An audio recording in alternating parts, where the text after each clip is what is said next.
पिछले क्लास में हम बताए थे रेसिडेंशियल स्टेटस के बारे में, जिसको आप लोग अच्छी तरह से समझ गए कि उसमें कौन ROR होते हैं, कौन NROR होते हैं और कौन NR होते हैं। आप अच्छी तरह से समझ गए थे। आज हम रेसिडेंशियल स्टेटस के बाद हम बताएंगे टैक्स लायबिलिटी के बारे में कि ROR हो या NROR हो या NR हो, उसका टैक्स लायबिलिटी के बारे में कि कैसे ग्रॉस टोटल इनकम उसका कैलकुलेट किया जाता है। इसलिए कि कोई भी एसएससी का कई जगह से अपना आय प्राप्त करता है, चाहे भारत हो या भारत से बाहर हो, कहीं से भी वह आय प्राप्त कर सकता है। तो अब कई तरह की आय होती है, तब उस करदाता एसएससी होते हैं, पर्सन्स होते हैं, उनका हम टैक्स लायबिलिटी के बारे में आपको हम बताएं कि कैसे उसका कैलकुलेशन करते हैं। तो देखिए, उसके लिए एक ब्रीफ चार्ट मैंने बनाया है, एक ब्रीफ चार्ट है। उस चार्ट के आधार पर आप समझें कि इनकम कहाँ से कैसे होगा, उसका कैलकुलेशन हम कैसे, आपको क्या होगा, टैक्सेबल किसका होगा, टैक्सेबल होगा या नहीं होगा, ROR का टैक्सेबल होगा या नहीं होगा, NRR का होगा कि नहीं, NROR का या NR का टैक्सेबल होगा या नहीं, इसके लिए हम इस चार्ट से हम समझेंगे। इनकम हुआ लिख दिए हैं। इसमें देखिए, आपको देखना है पहला, any income to an SSC is a previous year which is accrued or arising in India or deemed to be accrued or deemed to be arising in India which may be received at any place in India or outside India। यानी कहता है कि किसी तरह की आय जो हो, income हो, जो पिछले प्रीवियस ईयर में आप भारत में प्राप्त किए हो, चाहे वह उपार्जित इंडिया में हुआ हो या बाहर में भी हुआ हो, कहीं भी इंडिया में हुआ हो या बाहर में हुआ है, यानी उसका उपार्जन कहाँ हुआ हो, प्राप्त हुआ हो, कहाँ, इंडिया में प्राप्त हुआ, उसका उपार्जन कहीं भी हुआ हो, उसको हम क्या करेंगे, उस आय को हम माने ROR हो चाहे NROR हो या NR हो, उसमें टैक्सेबल होंगे। वो क्या होंगे, टैक्सेबल होंगे। यहाँ हम लिख दिए हैं यस या नो, तो यहाँ होगा ये तीनों में टैक्सेबल होंगे, इसीलिए कि वह भारत में हम प्राप्त कर रहे हैं, कहीं से भी माने उसका उदय हुआ हो या उसका माने एराइजिन हुआ हो या एक्रूड हुआ हो, वो हम यहीं उसको हम टैक्सेबल मानेंगे, टैक्स लायबिलिटी के अंतर्गत में आएंगे। यानी यस इसमें होगा, ROR में क्या होगा, यस, इसमें भी यस हो जाएगा, इसमें भी यस होगा। अब इसमें तो समझ गए कि जो भारत में प्राप्त हुआ उसको, चाहे वह यहाँ माने यहाँ का हो या माने कहीं से इंडिया का हो या इंडिया के बाहर से हो, उसको हम टैक्सेबल मानते हैं, वो टैक्सेबल होंगे। ठीक है। दूसरा, अब आइए, any income of an SSC is a previous year which is received or deemed to be received in India which accrued at any place in India or outside India। अब कोई भी SSC जो है प्रीवियस ईयर में वह क्या क्या होगा, रिसीव्ड यानी यहाँ प्राप्त हुआ है, सो हम बताए थे। यहाँ हम बताए हैं एक्रूड भी हुआ है। एक्रूड का मतलब क्या समझे, एक्रूड का मतलब है आप जो उपार्जन किए हैं, उपार्जन करके यानी आपकी आवश्यकता है, उन्हें प्राप्त होने वाला है, वो मिलेगा ही, आपने उपार्जन किया है, वो मिलने वाला है, एक्रूड है या डीम्ड है, एक्रूड है या एराइजन है, वो आपको मिलने वाला है। इसका मतलब ये है कि आज नहीं तो कल मिलेगा ही। उस तरह की आय जो होंगी, यानी एराइजन हो या एक्रूड हो, भारत का हो या भारत से बाहर का हो, इसमें तो प्राप्त हुआ, इसमें यदि आपका प्राप्त होने वाला भी है, अंतर है, रिसीव्ड और एक्रूड और एराइजन में अंतर है, थोड़ा सा समझेंगे।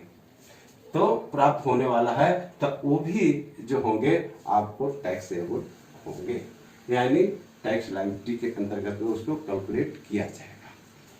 ठीक है, तो इसको भी किया जाएगा। तो यहाँ हम यस लिख देते हैं, इसमें भी यस होगा, इसमें भी यस होगा। ये दोनों तो समझ गए।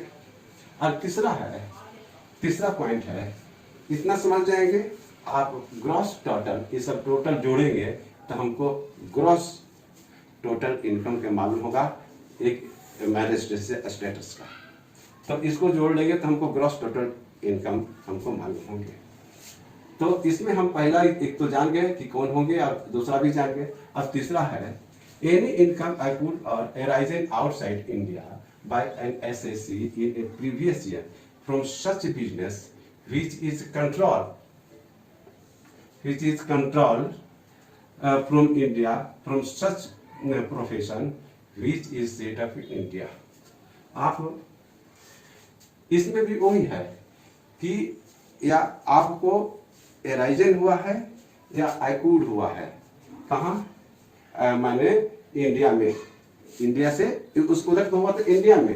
अब आउटसाइड इंडिया का देखिए कि यदि आप आय कहाँ प्राप्त किए हैं, अदर जगह से, यानी इंडिया में न होकर के दूसरे देशों से प्राप्त किए हैं, और उसमें एक चीज आप देखें, और वहां से प्राप्त किए हैं कोई बिजनेस से, आप किसी बिजनेस से, जिस बिजनेस का कंट्रोल कहाँ होता है, इंडिया में होता है, जिस बिजनेस का कंट्रोल इंडिया में होता है, उस परिस्थिति में टैक्सेबल क्या होंगे, टैक्स क्या होंगे, इसमें होंगे, यस, इसका टैक्सेबल होंगे,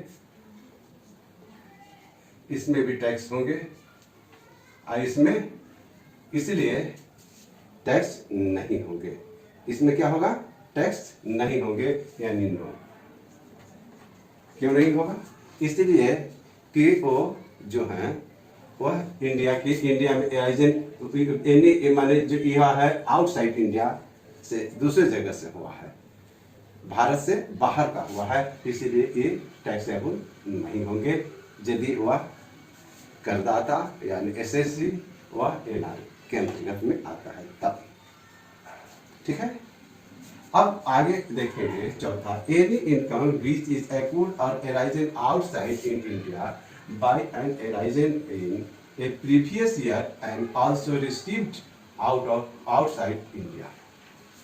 यानी कोई भी इनकम यदि आप कहाँ माने कहाँ किए हैं, इंडिया से बाहर, ये दोनों तो इंडिया में ही किए थे, ये दोनों इंडिया से बाहर का बता रहे हैं, यदि बाहर में किए हैं, एराइजन हुआ है या उसको एक्रूड हुआ है, तो उसमें क्या होगा, टैक्सेबल क्या होंगे, टैक्सेबल होंगे कि नहीं होंगे, तो टैक्सेबल यस होंगे, इसमें होंगे, इसमें नहीं होंगे, समझ रहे हैं, इसमें भी नहीं होगा। ठीक है, हो गया। अब आगे आइए यहां कि any income, any and untaxed income of the past, इसमें याद रखिएगा पास्ट एक शब्द आया है, पास्ट माने पीछे, पूर्व, यानी जिस साल आप बना रहे हैं, जिस साल आप टैक्स का कैलकुलेशन कर रहे हैं, उसके प्रीवियस ईयर के पहले पूर्व यदि कोई आप अराइजन हुआ है या रिसीव्ड किए हैं, उसका पैसा तीसरा साल चौथा साल का पैसा अब मिल गया, अब प्राप्त हुआ है, चाहे वह बाहर का कमाया हुआ हो, बाहर से आपको यहीं आ गया हो, प्रीवियस ईयर में मैंने यही आ गया हो, तब उस तरह का, इसमें मेन मुख्य चीज है पास्ट देखना है, पीछे का है तो वह टैक्सेबल नहीं होंगे, यानी टैक्स लायबिलिटी के अंतर्गत में नहीं आएंगे, यानी नो होगा, इसमें भी नो होंगे, इसमें भी नो होगा। तो ये चार्ट के आधार पर आपने ये देख लिया। अब इस चार्ट के आधार पर हम आगे बढ़ते हैं कि एक उदाहरण लेकर के आपको समझाते हैं। तो देखिए, अभी हम उदाहरण आप लोगों को बताने जा रहे हैं। पहले हम उदाहरण 6 तक बताए थे, अब एक्सरसाइज 7 के अंतर्गत में आप एक उदाहरण लेकर के आपको इसको पूर्णतः सेटिस्फाइड कर देते हैं। ठीक है, यहाँ हम एग्जाम्पल के आधार पर देख रहे हैं कि अनुष्का का ग्रॉस टोटल इनकम का कंप्यूट कैसे करेंगे यदि वह ROR में है, NROR में है या NR में है। तो कंप्यूट कैसे करेंगे इसको हम इसी प्रश्न में ही हम उसको आंसर बना देते हैं। कैसे क्या क्या करेंगे इसका कैलकुलेशन। सो देखिए, अब देखिए कब देखेंगे, ये तो है आपका 2018-19 का प्रीवियस ईयर का है, तो असिस्टेंट ईयर के क्या होगा 19-20। ये था प्रीवियस ईयर, असिस्टेंट ईयर कब होगा 19-20। तो 19-20 में इसका हमको कैलकुलेट करते हैं अनुष्का का, यानी हम असिस्टेंट ईयर में कंप्यूट कैसे करेंगे अनुष्का का ग्रॉस टोटल इनकम। सो देखिए हाँ देख रहे हैं कि असिस्टेंट ईयर आपको 19-20, तो कैसे हम अनुष्का का हम देखेंगे ग्रॉस टोटल इनकम, यदि वह ROR के अंतर्गत में आती है या NROR के अंतर्गत में आती है या NR के अंतर्गत में आती है, तो कैसे कंप्यूट करेंगे। तो हम इसी जगह कर देते हैं, आपको सामने आंसर आप अलग बनाएंगे, लेकिन मैं यहाँ ही समझा देता हूँ कैसे करेंगे। तो यहाँ ऊपर लिख देंगे compute of computations of Anushka gross total income NR, पहले लिख देते हैं ऊपर, इसको परफॉर्मा बना देते हैं।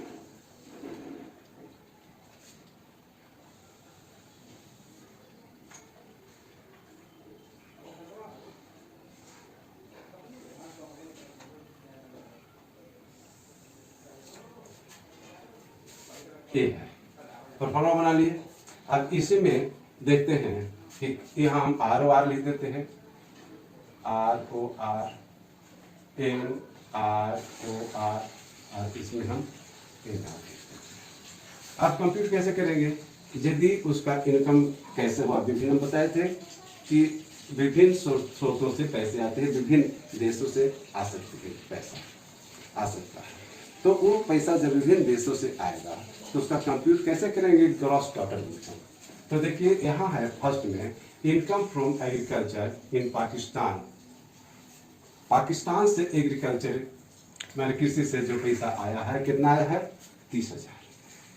30,000 आया है। तो 30,000 यदि अनुष्का ROR के अंतर्गत में आती है तो क्या वो टैक्सेबल होगा या नहीं होगा, टैक्सेबल होगा, है टैक्सेबल होगा। किसके अंतर्गत में होगा, टैक्सेबल केवल होगा ROR का है कि एग्रीकल्चर इनकम से है, कृषि से आई हुई है, तो केवल ROR के अंतर्गत में टैक्सेबल उसका होंगे कितना 30,000। यदि वो ROR के अंतर्गत में आती है तब, यदि ROR के अंतर्गत में नहीं आती है NROR के अंतर्गत में इसमें नहीं होंगे और इसमें भी नहीं होंगे। ये आपका A का हो गया। अब आइए दूसरा जो होगा B, salary received in India but in services were rendered in India are structured. हमने बताया था कि जो भी कहीं से भी कमाया हुआ पैसा यदि इंडिया में प्राप्त करते हैं, हम जब टेबल बता रहे थे उसमें बताए थे, तो उसमें बताया कहीं से भी प्राप्त करें तो वह चाहे ROR हो, R के अंतर्गत आते हों या NROR के अंतर्गत में आते हों या NR के अंतर्गत में आते हों, किसी में भी आते हों तो वह क्या होंगे और टैक्सेबल होंगे, यानी ये तीनों होगा। तो 12,000 इसका भी होगा, इसमें भी 12,000 होंगे, इसमें भी 12,000 होंगे, इसका भी हो गया B का। तीसरा, इसलिए कि इंडिया में ही रिसीव्ड हुआ है, जो भी इंडिया से बाहर तो नहीं हुआ है, इसलिए ए होंगे। अब देखिए तीसरा, income from business carried on India, कितना 12,000। ये भी पैसा कहाँ इंडिया में प्राप्त किया है, बिजनेस भी इंडिया में प्राप्त किए हैं, तो ये भी जो होंगे माने अनुष्का का टैक्सेबल, चाहे वह ROR के अंतर्गत में आते हो या NROR के अंतर्गत में आते हो या NR के अंतर्गत में आते हो, वो टैक्सेबल होंगे, यानी वो भी होंगे। ये जो 12,000 है ये भी तीनों के अंतर्गत में होंगे, जैसा कि हमने पहले आप लोगों को बताया था। यहाँ भी आप समझ गए। अब आया डी। डी में है dividends from A domestic company. कितना डोमेस्टिक कंपनी से ग्रॉस सकल है कितना प्राप्त किए हैं? 2,000। तो आप ये देखेंगे कि इसमें डिविडेंड यानी लाभांश प्राप्त कर रहे हैं, लाभांश डोमेस्टिक कंपनी से प्राप्त कर रहे हैं। तो आपको जब हम एग्जेम्पशन बता रहे थे, तो एग्जेम्प्ट होता था, उसको हम बता देते हैं कि लाभांश जो डोमेस्टिक कंपनी से प्राप्त हुआ है 2,000 का, वो तो एग्जेम्प्ट होते हैं। तो उसको एग्जेम्प्ट, यहाँ हम उसका कैलकुलेशन किसी में नहीं करेंगे, किसी के अंतर्गत में आते हैं नहीं आते हैं तो नहीं करेंगे, यानी एग्जेम्प्ट हो गए। इसको हम एग्जेम्प्ट लिख दिए, EXEM। ठीक है। अब यहाँ एग्जेम्प्ट हुआ, इसमें तो एग्जेम्प्ट हो गया, इसमें क्या होगा? इसमें भी एग्जेम्प्ट होगा, EXEM एग्जेम्प्ट होंगे। इसमें भी क्या होंगे? एग्जेम्प्ट होंगे, EXEM एग्जेम्प्ट होंगे। ये तीनों एग्जेम्प्ट होंगे, इसमें उसका कैलकुलेशन नहीं होगा, ग्रॉस टोटल इनकम में उसका कैलकुलेशन नहीं करेंगे। अब आइए आगे, income earn and received in Bangladesh from bank deposit there. माने इसमें कहता है कि यहाँ रिसीव, यहाँ तो इंडिया में प्राप्त किए थे, यहाँ इंडिया में नहीं है, आउटसाइड इंडिया है। आउटसाइड इंडिया यानी बांग्लादेश में है। क्या है? बांग्लादेश में। तो बांग्लादेश में प्राप्त किए हैं और बांग्लादेश के बैंक में जमा भी कर दिया गया है, वहां भी तो रिसीव्ड किए हैं दूसरी जगह, तो ये ROR के अंतर्गत में आएंगे ही, उनका तो ROR के अंतर्गत में आएंगे। कितना? 6,000 रुपया।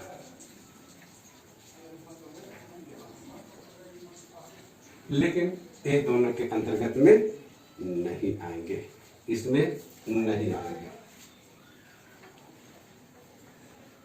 ये हुआ।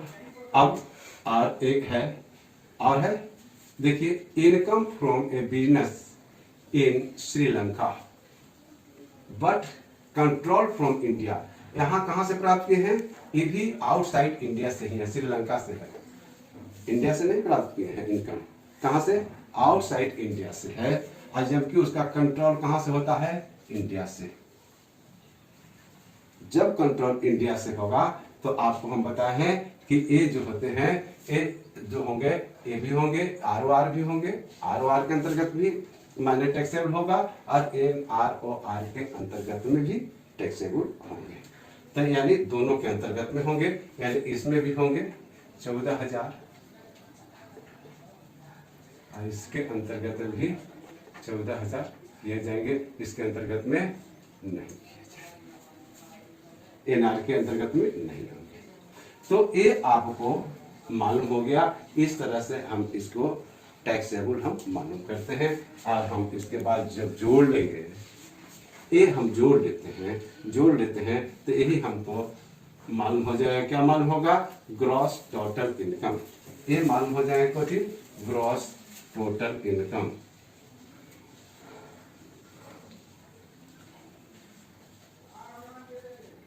इनकम मालूम हो जाएगा अनुष्का का।